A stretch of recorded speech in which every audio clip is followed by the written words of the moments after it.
Luxembourg, in Germany, in other places that I have been to, I discovered that, especially in Austria, there's no issue with rabies outbreak because they've actually taken steps to prevent this. Indeed. They've gone into the wild and bait and vaccinate wild animals. Really? The skunks, the foxes, the dogs in the wild. Okay. They vaccinated them. So when there is interaction with dogs in the wild and those at home, you're sure they're safe. protected. Nothing's So you're safe. This so anybody has been... who has a child and you have dogs at home, make sure that they are aware of this. Vaccination is very important. And if you are bitten by a dog, seek for medical attention. This has been most enlightening, I must say. Dr. Obafemi Adeniran, Vice Chairman, the Nigerian Veterinary Medical Association. Thank you for being here. My pleasure. Indeed, well done. You're watching TVC News. I will take a quick break now and I'll be back with more stories. To stay with us.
Thank you so much for joining us again on TVC News Hour.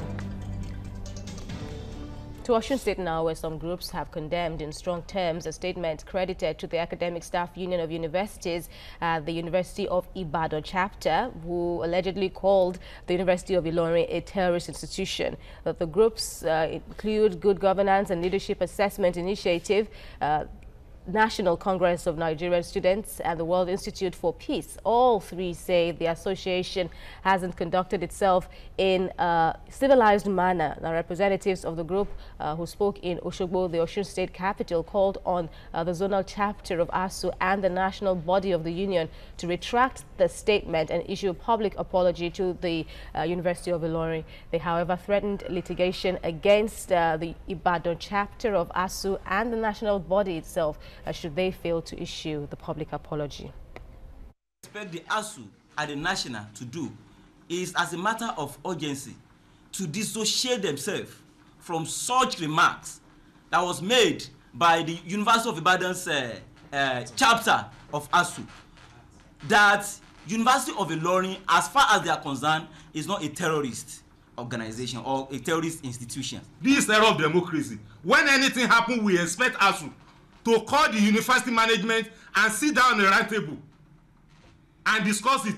Not all this military approach, labeling and blackmailing here and there, and disturbing the peace around.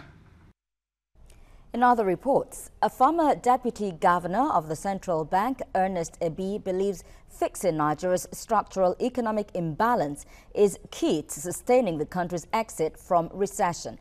At a lecture in Osun State, Ebi said Nigeria must improve on institutional framework, ease of doing business, and encourage strong private sector participation.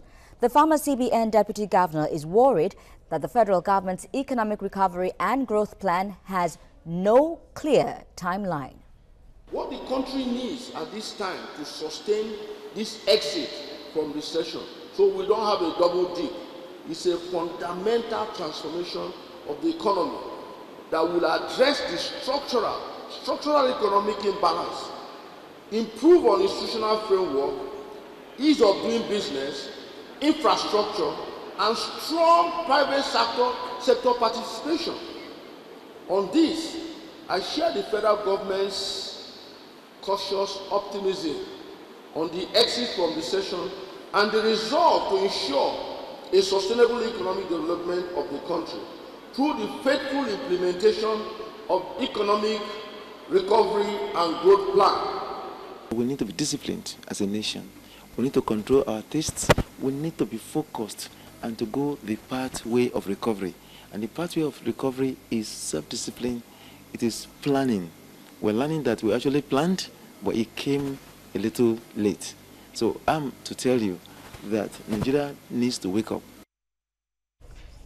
Well, governors of 36 states of the Federation have asked the federal government to give them control over some of the federal roads in their states.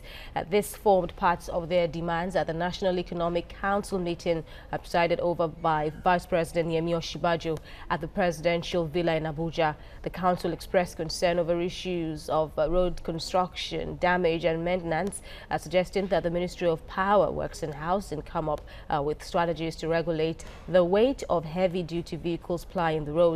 The council also expressed willingness to take a holistic approach on the issue of those roads across the country.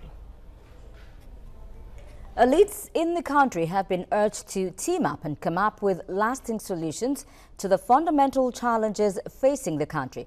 Governor Aminu Bello Masari of Katsina State gave the charge while presenting the position of Katsina State during the APC zonal public meeting on true federalism. TVC News Katsina correspondent Awal Ibrahim reports. The governor says there is an urgent need for clearer and well-defined definition of what true federalism entails. Aminu Bello Masari is of the view that there is need for a stronger federal government, but states and local government should be given more breathing space. The governor says some of the fundamental problems facing the country today were as a result of weak unitary system of government that was inherited from the military. For example, primary education. What is the business of federal government in primary education? Even a state level, the primary education is the responsibility of local governments. But there are so many distortions. With due respect to our civil servants and good political appointees, what is the business of government, federal government, fixing account, salary of accounts now? On my own issue, I think there are fundamental issues which we have to address looking at our own reality. On its part, the Kano State Governor says they are solidly behind a unified Nigeria and call on Nigerians to put the countries first before sectional or tribal interest. What we are witnessing today is part of the giant strike by our dear party to bring us together to confer on amicable resolution of issues that will cause friction among our people. The chairman of the All Progressive Congress Committee on True Federalism, the governor of Plateau State, was represented by the former governor of Enugu State, Sylvan Chime, says the meeting is a move in fulfillment of campaign promises. He hinted that the party will assess what the people have submitted and advise government on what to do. A great party, the APC, during the campaigns and part of its manifesto, promised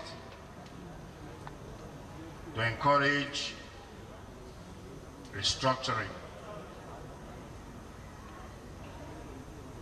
It is not something that can be done by the party alone. the party has taken the right step to actually hear from the people, from you, why we have to have restructuring, and if we must, what should be done. Katsina State government officials sheds more light on some of their positions. There's no point state government controlling the funds and the administration of the local government. So honestly, Katsina State government is solidly behind having an autonomous local government administration. Highlights of the All Progressive Congress public meeting on true federalism were the submission of memoranda by respective states and non-governmental organizations cutting across Katsina, Kano, and Jigawa states. Awal Ibrahim, TVC News, Katsina.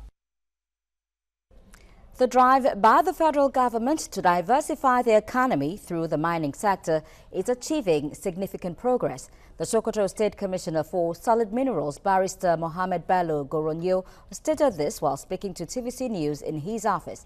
And according to him, the present administration has done much in bringing sanity to the mining sector, which has increased its viability and prospects in boosting the nation's economy. TVC News' Suleiman Nasser reports. The commitment of the present administration to diversify the nation's economy is beginning to yield fruit in the mining sector. Sokoto State is one of the states of the Federation with the largest deposit of mineral resources and renewed synergy between the federal, state and local government areas. Using the instrumentality of Mineral Resources and Environmental Management Committee has further brightened the prospects of the sector in the state.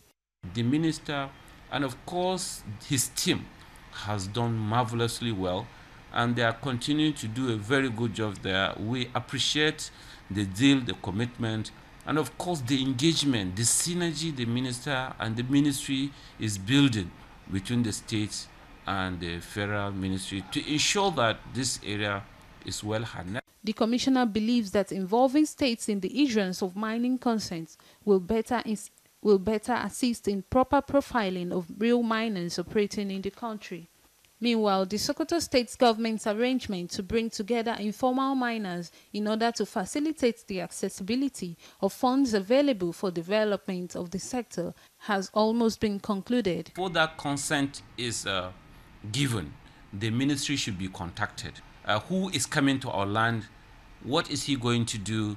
And the due diligence. And then, of course, we assess the profile of the person who is that is the licensee.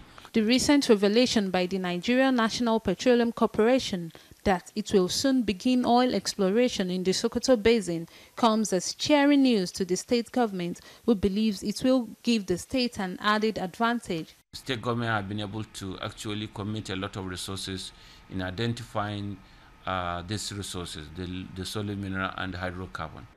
As it is today, I think the current administration has taken a very, very important decision of paying proper attention to prospecting hydrocarbon at the frontier levels. The nation has largely depended on oil revenue for too long, but the present administration has resolved to lead the nation on the path of diversifying the economy towards agriculture and mining sector.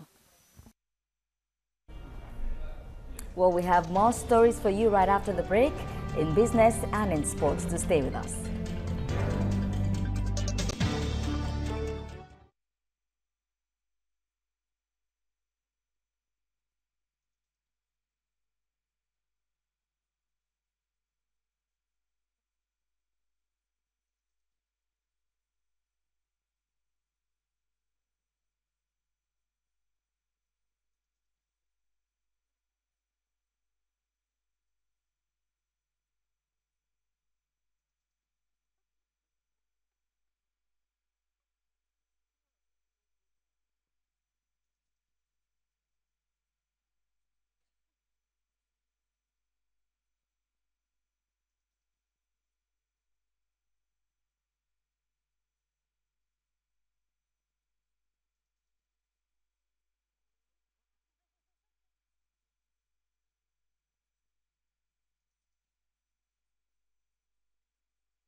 Thank you very much for watching TVC News Hour. Well, a non-governmental organization, Access to Justice, says there is need for urgent reforms in the Nigerian judicial system. Addressing newsmen in Lagos, the organization called on the Chief Justice of Nigeria to declare a state of emergency on the judicial system.